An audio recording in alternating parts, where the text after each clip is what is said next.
Hello everyone, welcome to Mastermind. Let us continue our discussion on membership of parliament. This will be important in our general studies paper 2 and polity part for our IAS and KS examination as well. IAS and KS examination as well. So here we'll be writing important points in order to note down. So this is a second part. So for anyone who has not followed the part 1, in part 1 let us have 1 minute of revision of part 1. In part 1 we discussed about the qualifications in order to be member of parliament. In that we discussed about constitutional qualifications and parliamentary qualifications. Constitutional qualification says that they have to be citizen of India. Second one says that oath and allegiance, which has to be taken in front of a person who is notified by election commission, and they have to bear true faith and allegiance towards the Constitution of India, and they have to uphold the sovereignty and integrity of India. This one we saw. And then the third qualification was about the age factor. For Rajya Sabha, the age was minimum age is 30. Lok Sabha minimum age is 25. The fourth one, it says that any condition which is given by Parliament. On the basis of that, Parliament has brought a Representation of People's Act 1951, under which there are two conditions. First one is they have to be registered as elector. Before 2003, they had to be registered as elector. So in order to fight from one constituency, to contest from one constituency, they had to be registered as elector in that particular constituency. This was done away in 2003. They can be registered as an elector in any constituency and they can fight from any particular constituency. So this was the first condition. Second condition was, if for SC and ST a reserved seat, the person has to belong from that particular category in order to fight for that particular seat. But the same candidate can fight from a general seat itself, that is the seats which is not reserved for them from that constituency or from that particular area also they can contest. So that we discussed in qualifications part. I hope we have revised about that till now. Let us continue with the second part, which is disqualification. In qualification part, the age related question has been asked multiple times. The age related factor has been asked multiple times. That is, for example, what is the minimum age to be a member of Rajya Sabha, minimum age to be a member of Lok Sabha in a group C related examination. But when it comes to disqualification, these kind of questions are usually asked in order to confuse the candidate when they are attempting the questions in preliminary examination. So let us see, in case of disqualification, what are the prescribed things. Similar to qualification, in disqualification also, there are conditions which is given by Constitution itself. There are conditions which is given by Constitution itself. And there are conditions which is given by the Parliament. The conditions which are given by Parliament are very, very important when it comes to disqualification. Now, let us see what are the conditions which is given by the Constitution. First one, if they hold office of profit. If they hold office of profit under union government or state government, at that particular point of a time, they can be disqualified. Why will they be disqualified in case of office of profit? That is, their full concentration will not be there towards being the member of Parliament. They can do favorism outside with their power.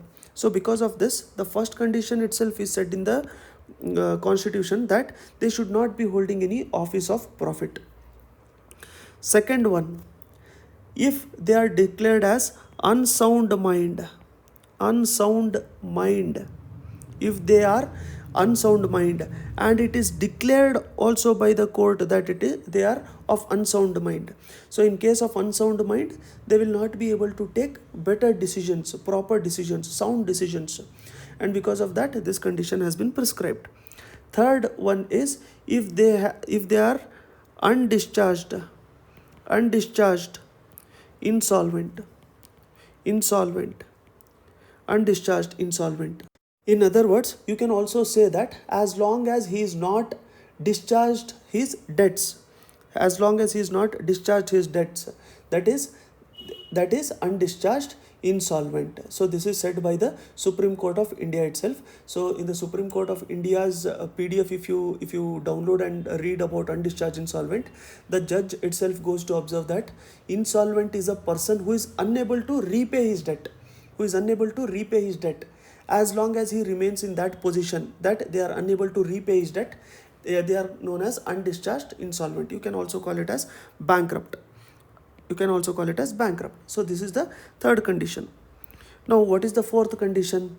The fourth condition is voluntarily, if they give up citizenship of India, or if they acquire citizenship of foreign state, at that particular point of a time they are disqualified, because this citizenship, being citizen of India, is the first condition in order to be qualified to be member of parliament. Fifth one, it says that they are disqualified if they are disqualified under any law which is made by parliament. So again they have left the power on the parliament. That is, parliament can make more rules, parliament can make more conditions in order to set this disqualification rules. So first one is office of profit, second one is unsound mind, undischarged insolvent, voluntarily gives up citizenship of India or acquires citizenship of any other foreign state. Then additional disqualification points which can be made by the parliament itself. So these are very, very important. Now, as it is saying additional things which can be made by parliament, so on the basis of that only, whatever we had seen previously, which is Representation of People Act, 1951, it lays down additional disqualification points. In order to make a person be disqualified. So what is the first condition in that? What will be the first condition? If they are found guilty of election offenses, that is, if they are corrupt in case of election offenses, they will be disqualified. I am just writing it as disqualified. If they are found to be guilty of certain election offenses, or if there is any corrupt practices involved in elections, they stand disqualified. Now, second condition, if they are convicted of any offense which results in imprisonment of 2 or more years. 2 or more years of imprisonment. If they are convicted for any offense resulting in imprisonment for 2 or more years, then they stand disqualified. Then you might ask, there are so many politicians who will be taken into custody. Because of that only, they have not included preventive detention into this. So if they are taken into custody for preventive detention, that point of a time, this condition will not apply. But other than that, this condition applies if they are convicted for any offences which is resulting in imprisonment of 2 or more years. Now the third condition says that if they have failed to lodge their election expenses, if they have failed to lodge their election expenses, they are disqualified. All these are said in Representation of People's Act. If the question says that this is mentioned in Constitution, then it is not correct, because the Constitution gives power to the Parliament, and Parliament with that power has made this act, and under that these are the rules. So if that person has failed to lodge account of his election offence within the time given, then they stand disqualified. Fourth one, they must not have any interest in government contracts.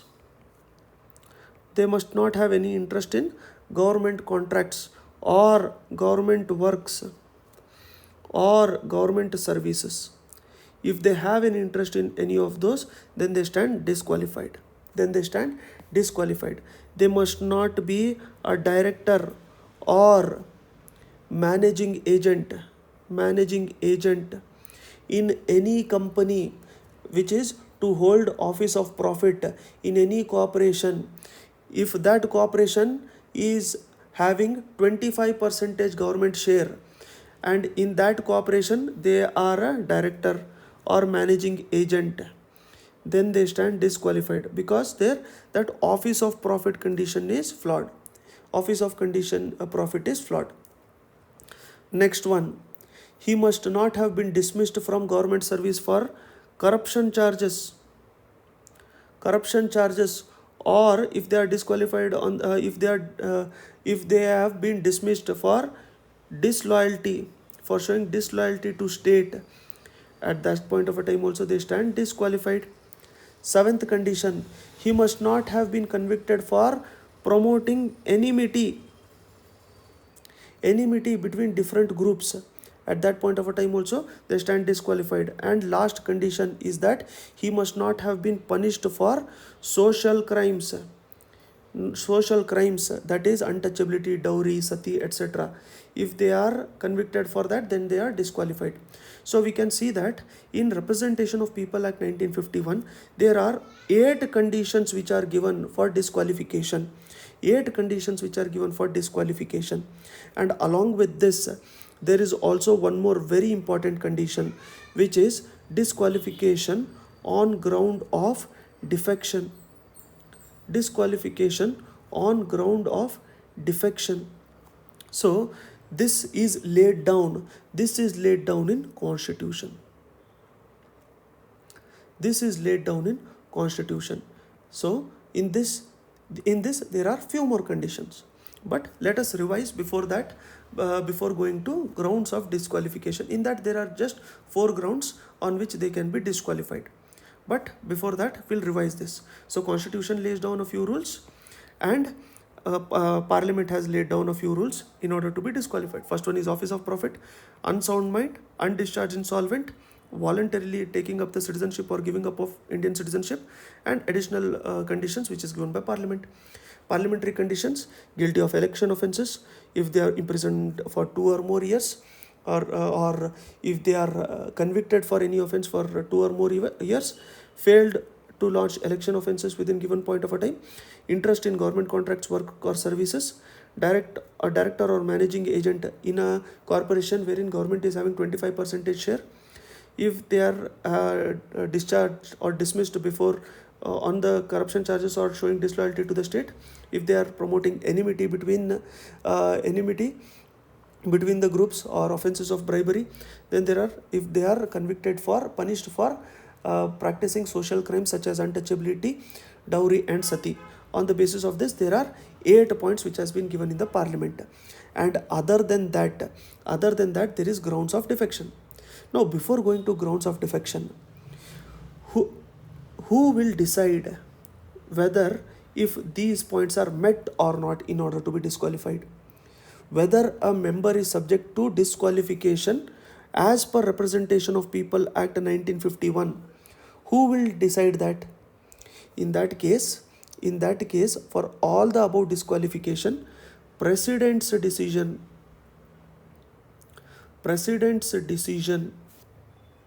is final. Now write this down. President decision for disqualification. Now, in order for president to decide, they have to take the opinion from election commission, but the decision is given by the president himself. The decision is given by president himself. Now the last one, which is prescribed by the Constitution itself.